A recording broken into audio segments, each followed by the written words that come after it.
வாங்க இன்றைக்கி கைமணம் சேனலில் செவ்வாய்க்கிழமை என்ன லஞ்சுன்னு பார்த்துடலாம். சுட சுட சாதம், ஒயிட் ரைஸ். இதுக்கு குழம்பு சொரக்காய் சாம்பார். சொரக்காய் தண்ணியாக சாம்பார் வைக்கணும். இதுக்கு அடுத்து சைடிஷ் பார்த்திங்கன்னா காலிஃப்ளவர் வறுவல்.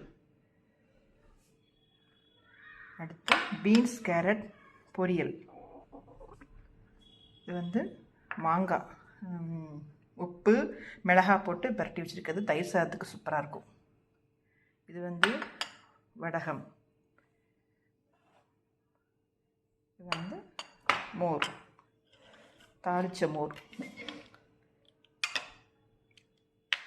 இதுதான் இன்றைக்கி எங்களோட செவ்வாய்க்கிழமை லஞ்சு. பாருங்கள், பிடிச்சிருந்தா லைக் பண்ணுங்கள். வாங்க சாப்பிடலாம்.